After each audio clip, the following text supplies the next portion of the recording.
지금부터 제29차 수석보좌관회의를 시작하겠습니다. 대통령님의 모두 말씀이 있겠습니다. 네, 복잡한 환경에서 다들 고생 많습니다. 미국과 이란이 2주간 휴전에 합의하면서 아카일로로 치닫던 중동 전황이 새 국면을 맞이하고 있습니다. 아직은 결과를 낙관하기는 이르고 또 순조롭게 협상이 이루어진다 해도 전쟁의 충격이 상당 기간 계속될 우려가 높습니다. 정부는 긴장의 끈을 조금도 놓지 말고 발생 가능한 모든 시나리오에 따른 준비된 대책들을 더욱 세밀하게 그리고 선제적으로 추진해야 되겠습니다. 가장 시급한 과제는 현재 호르무즈 해협에 발이 묶인 우리 선원들과 선박들을 안전하게 귀환시키는 일입니다. 우리가 가진 외교 역량 네트워크를 총동원해서 국제사회와의 긴밀한 공조를 바탕으로 적극적인 협의에 나서 주시기 바랍니다. 원유와 핵심 원자재 추가 확보에도 총력을 다해 주시기 바랍니다. 특히 플라스틱, 비닐, 의료용품 등 최근 수급 우려가 불거진 품목들의 안정적 관리에도 만전을 기해 주시기 바랍니다.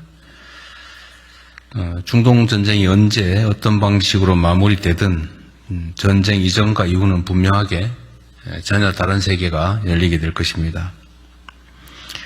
그에 따른 대비를 철저히 해야 되겠습니다.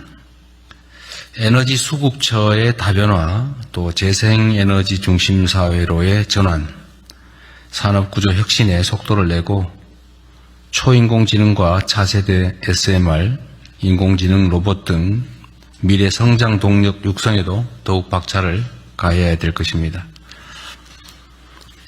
지방이 주도하는 모두의 성장으로의 대전환, 이는 우리 경제의 지속적이고 질적인 도약을 위한 필수 조건입니다. 지방 균형 발전은 국가 생존 전략이라고 해도 과언이 아닙니다. 아직은 미약하긴 한데 지방이 주도하는 성장의 뉴 노멀 흐름이 곳곳에서 관철되고 있습니다. 우리 정부 출범 이후인 지난해 하반기에 비수도권의 취업자 증가 폭이 상반기에 비해서 2배 이상 확대됐다는 통계가 나왔습니다. 비수도권 청년층의 고용률도 상반기보다는 많이 개선됐습니다. 다행스럽습니다.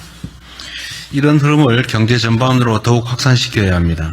이를 위해서는 무엇보다 지방 우대 재정, 지방 우선 정책의 기조를 확고히 해 나가야겠습니다. 현대차의 새만금 투자 같은 대규모 지방 투자 프로젝트를 지속할 뿐만 아니라 중장기 재정 전략에 있어서도 지방 우대 원칙을 견조하게 이어나가야 되겠습니다. 대한민국의 더 나은 내일은 지방에서 시작된다라는 자세로 지방 주도 성장의 토대를 더욱 단단하게 구축해 나가야겠습니다. 극도로 불안정한 국제정세의 파고를 넘고 산적한 내부 과제들을 해결하려면 국가 역량을 하나로 모아야 합니다. 여러 복합적인 위기를 앞에 두고 우리 스스로 분열하고 또 갈등 대립할 여유가 없습니다. 정부부터 앞장서겠습니다. 일자리 등 핵심 현안에 대한 사회적 대타협을 위해서 다양한 의견을 경청하고 국민의 뜻을 하나로 모아가야겠습니다. 국민 통합을 교란하는 가짜 조작 정부의 악의적 유포에 대해서는 무관용 원칙으로 엄정한 대응이 필요합니다. 위기를 기회로 바꿀 원동력은 오로지 국민 모두의 단합된 힘이라는 말씀을 다시 한번 드립니다. 추가로 국정에 있어서 좀 속도에 관한 이야기를 한 번 더 해야겠습니다.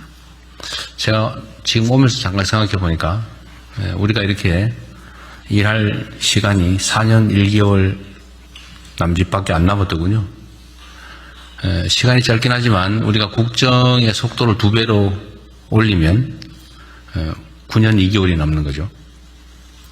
하기 나름입니다. 물론 우리 공직자들이 힘들긴 하겠지만 속도를 좀 배가해야 되겠습니다.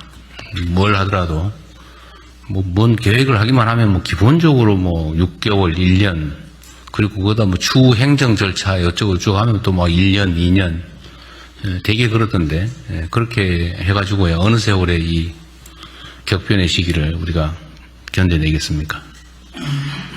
우리 사회가 지금은 이제 대변화의 시기인데 그냥 기존에 하던 방식대로 쭉 가려면 그냥 큰 힘이 들지는 않겠지만 우리가 그야말로 대전환을 이뤄내려면 지금과는 전혀 다른 엄청난 에너지가 필요합니다. 이런 사람이 하는 거죠. 마음을 다시 새롭게 먹고 또 에너지도 많이 투입해서 지금에 가는 방향에서 완전히 방향을 바꿔야 됩니다. 그래서 행정을 하는 데 있어서 그냥 기본적으로 뭘 하면 몇 달 이런 생각 버리고 밤새서 며칠 사이에 또는 한두 달 안에라도 해치운다 이런 마음을 가지도록 각 부처청을 독려해 주기 바랍니다. 그리고 행정을 하면 보통 1단계 뭘 하고 그 다음에 2단계 하고 끝나면 3단계 하고 뭐 이런 식으로 하는 게 통상적인 절차죠. 뭐 평소에는 당연하겠죠. 또 행정이 안정적이어야 하니까 또 행정에서 실수가 발생하면 안 되니까 그렇게 하는 건 이해합니다. 그게 행정의 보수성이겠죠. 그런데 지금은 그렇게 할 여유가 있는 시기가 아닙니다. 지금 대전환의 시기이고 지금까지와는 전혀 다른 차원으로 사고하고 행동해야 됩니다. 그래서 행정 절차를 하더라도 시간을 줄이는 건 물론이고 1, 2, 3, 4 이 순서로 되어 있는 걸 목표가 명확하면 그냥 모든 절차를 동시에 수행하도록 하고 또 필요하면 관련 규정들도 개정하도록 하십시오. 우리는 법, 그 다음에 뭐 시행령 규칙, 그 다음에 지침, 과거의 관행 이런 게 매여가지고 그냥 그 생각에서 못 벗어나는 경우가 있어요. 그건 통상적인 시기에 하는 평범한 행정인 것이고 지금은 비상 시기이기 때문에 생각 자체를 틀을 바꿔야 됩니다. 필요한 법도 막 다시 만들고 개정하고 뭐 시행령이든 규칙이든 지침이든 이런 거 필요하면 바꾸면 되는 거죠. 거기에 얽매이지 않았으면 좋겠어요. 필요하면 바꾼다. 필요한 제도가 있으면 새로 만든다. 헌법의 범위 내에서 국회의 협조를 받아서 필요한 법을 바꾸면 되잖아요. 국가가 지금보다 좀 더 나은 미래를 설계하려면 국민들의 삶이 이런 전체적인 위기 속에서 더 나아지게 하려면 비상한 조치가 필요합니다. 통상적인 절차에 따라서 통상적인 규범에 따라서 통상적인 판단과 결정으로는 부족하죠.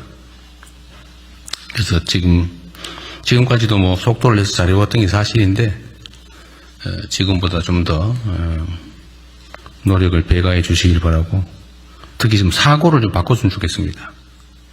얽매이지 말자. 속도가 2배면 일을 2배 할 수 있다. 근데 우리가 일할 수 있는 시간이 제한되어 있기 때문에 드릴 말씀입니다. 못했다는 얘기 전혀 아닙니다. 다들 열심히 잘하고 있어요. 근데 잠을 좀 더 줄이자.